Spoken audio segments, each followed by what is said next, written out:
We're going to do a little exercise here on this edition of the Kansas City Chiefs Report. If the Chiefs season started today, what would the depth chart look like for the Kansas City Chiefs? Who would they roll out there? Obviously, we know there's going to be some changes between now and when the season starts because we still have the draft and still more free agents out there, some potential trades and all that. But let's see how this roster stacks up as is right now.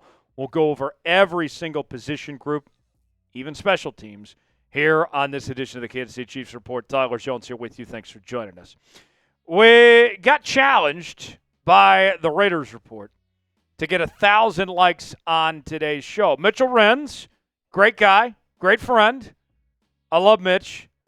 But he said that, Tyler, there's no way you guys can get 1,000 comments on today's video. Chiefs Kingdom, they're nothing like Raider Nation. And I said, well, Mitch, first off, you're wrong. I know Chiefs Kingdom is always up for a challenge, and they're not going to take too kindly of Raider Nation calling us out. So, folks, can you back me up on this one? Can you back me up on this one and stick it to Mitchell Renz? Can we get 1,000 comments on today's video? Spam C. Let's get 1,000 of them in there. Stick it to the Raiders Report, and we'll get started with today's show. So, folks, here's what we're going to do. We're going to go over the depth chart and break it down piece by piece. I'll share my thoughts. So without further ado, let's go ahead and get started. We begin with the quarterback position, which has undergone some massive changes. Patrick Mahomes, QB1, shocker. But we start to see some change behind him. Gardner Minshew, your new QB2. Bailey Zappe, your QB3. And Chris O is your QB4. Minshew Mania, baby. That's the story of this position group. We haven't really talked a ton about Gardner Minshew outside of the video when he signed, but I got to tell you, I'm excited about Gardner Minshew being the backup quarterback here. He's played in this division. He's played at a high level before. Had a really good year just a couple years ago with the Indianapolis Colts, filling in as their starter after Anthony Richardson went down. They almost made the postseason. If, God forbid, something happens to Patrick Mahomes, the season isn't over, all right? Gardner Minshew still gives you a chance to win. If he needs to make a spot start here and there, he's more than capable. I'm glad to have Minshew Mania here in KC. The running back position looks a little different for the Chiefs as well. Isaiah Pacheco returns, as does Kareem Hunt. Kareem Hunt's got a new deal. Elijah Mitchell is now in town as he comes over from the San Francisco 49ers. The Chiefs have some ideas in mind potentially for him. Carson Steele is back, although there's a lot of rumblings that he's fighting for his job, that he could be cut in the roster cuts when we narrow this down to 53. And Ingram is there as well. I don't think they're done at the running back position. I think the Chiefs are going to grab up a day 3 running back, somebody late in the draft. Remember, Pacheco was a late-round draft pick. I think that they're going to find somebody to kind of groom to maybe be the starter eventually at some point. And there's been some rumblings that Pacheco and Hunt kind of fell out of grace with Andy Reid last year. And they're not getting any younger here. So watch out for that. More changes, more help is on the way, I think, at the running back spot here in the coming weeks ahead. How would you grade the Chiefs' depth chart all the way through? We'll go over everything here in just a bit, but want to hear from you guys. How would you grade the depth chart? A, B, C, D, or F? It's our pinned comment today. You might get an ad break while the ad's playing. Get your votes in and let us know what your grade is. The wide receiver position for the Chiefs. It looks pretty good, but it's only going to look so good for so long, potentially. We don't know. Is Rashee Rice going to get healthy? Is he going to be suspended? Is Xavier Worthy going to be suspended? Marquise Brown, is he going to stay healthy? What are we going to get out of Juju Smith-Schuster? And then the rest of the guys I can't count on at all here.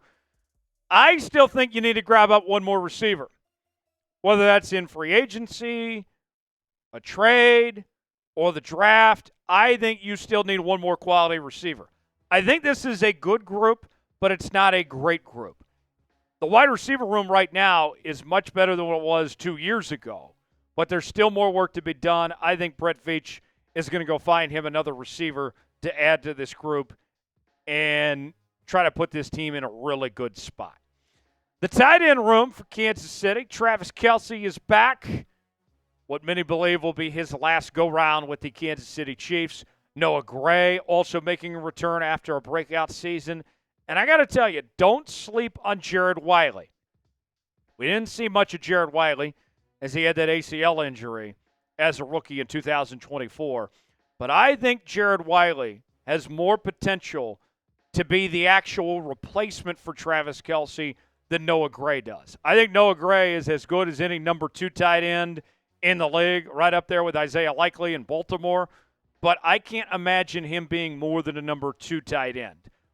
I think Jared Wiley has a chance to potentially be that Kelce replacement. And remember, the comps to him coming out of college were to Travis Kelce. So watch out. Jared Wiley, I think, could have a breakout season this year. The offensive line, been a big topic of discussion in the Chiefs' kingdom for well over a year now. You have a new starting left tackle. Jaylon Moore comes over from the San Francisco 49ers. Kingsley's expected to slide over to the left guard position. Creed Humphrey, the best center in football, is back as he's got that new contract he signed back in August. Trey Smith, man, we're glad to have him back with that franchise tag. And then Juwan Taylor is also back at the right tackle position as well.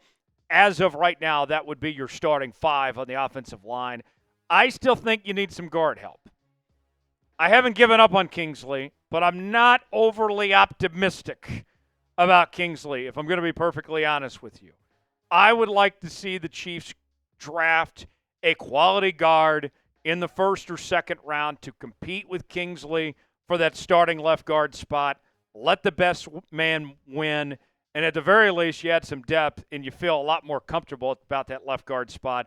I think that's what the Chiefs need to do. Do you trust the Chiefs' offensive line? We know they got some good players. Creed and Trey are as good as any players at their position. But you got some major question marks to the left guard spot. And what about Jaylon Moore, too? In the small sample size, he's been really good. But can he do that for 17 games plus? I don't know. Do you trust the offensive line? Y for yes, in for no. Get in the comment section. Tell me what you think. Chiefs Polos are on sale now for up to 50% off. Chatsports.com/Chiefs Polos is where you can get yours today. We got the gray. We got the stripe. We got the red version. And right now, up to 50% off while supplies last. What are you waiting for? Take advantage of this great offer, my friends. Chatsports.com/Chiefs Polos. Other Chiefs merchandise also available at that same link. Chatsports.com/Chiefs Polos. To get yours today, the link is in the comments and description of today's video. That's chatsports.com/Chiefs Polos to get yours now. To the defensive line, we go. George Karlaftis, Chris Jones, 2 stars on the defensive line. Mike Pennell is back. We found that out this week after he had arguably the best season of his career. Mike Dana also in the mix. Still waiting on King Felix to emerge. Charles Omenihu is also back. I liked what Omenihu did when he made his return to the Kansas City Chiefs off of injury. I would say there's some depth concerns, though. You brought in Jerry Tillery. I don't know how well Jerry Tillery is going to play.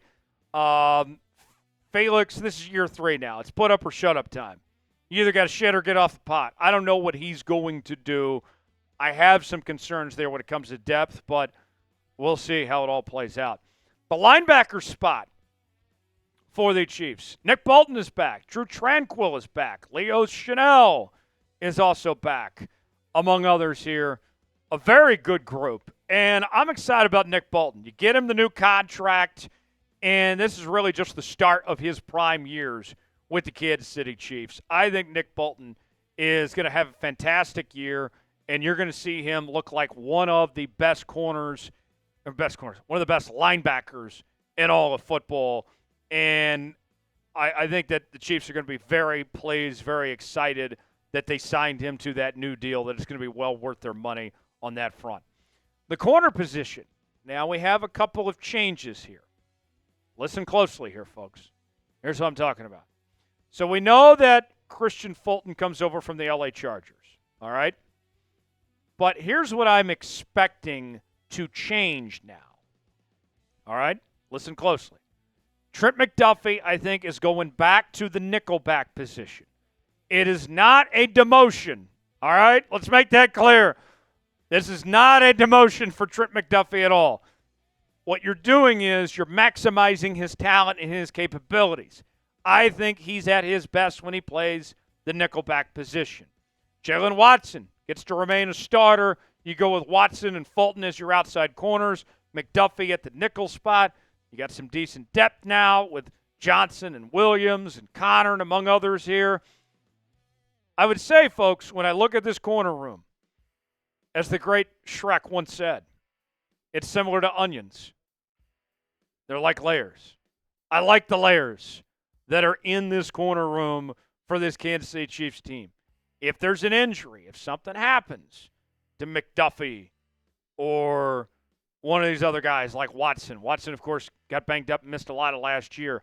You got guys that can step in now.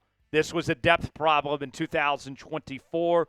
It won't be a depth issue in 2025, and you might have more corners on the way through the draft.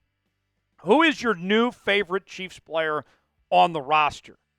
We mentioned a new one there in Fulton, and there's some other names that are out there. Who is your favorite new player on the Chiefs roster? Give me a name in the comment section and let us know. Got some more changes for you here. Let's go to the safeties room now, where after the departure of Justin Reid, Jaden Hicks, after a very good rookie season, the fourth rounder out of Washington State, he would be your starting strong safety right now next to Brian Cook. Now, we'll see if Kansas City makes any investments, any changes, but for now, it seems like Hicks is going to hold that spot. Bush and Taylor also there as well. I'm very optimistic about Jaden Hicks. I was impressed with the job that he did in 2024. I hope he's ready to take on this larger role. And I would say that I would like to see the Chiefs go get another safety. That way they can feel comfortable with Hicks, have some insurance, but also have some flexibility to play three safeties if they want to in Spags' defense. So that's what I'm looking at. I hope Hicks is ready, and hopefully we get some flexibility there. The special teams unit, everyone's most exciting, most intriguing special teams unit. Some would call it the most controversial special teams unit in the NFL. Harrison Butker is back after a great season. Matt Araiza, known as the punt god, he's also returning. James Winchester, my guy, friend of the show, James Winchester. He's got a new contract. He returns, one of the best long snappers in football.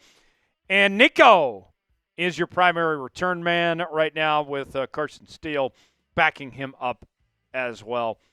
I think this is the best special teams unit in the NFL. I really do believe that. Harrison Butker is the most accurate kicker in the league. Matt Araiza's got the strongest leg. James Winchester is a hell of a long snapper. I mean, what you're asking for from your special teams unit is not to cost you games, not to make mistakes. And what you actually have is a special teams unit that's not going to cost you games, but actually can be a difference maker in helping you win games. And that's huge for this Kansas City Chiefs team. How would you grade the Chiefs depth chart? Now that we've gone through every single position group, what do you think? A, B, C, D, or F. Get your grades in the comment section. Your chance to be the teacher and let us know here on the Chiefs Report.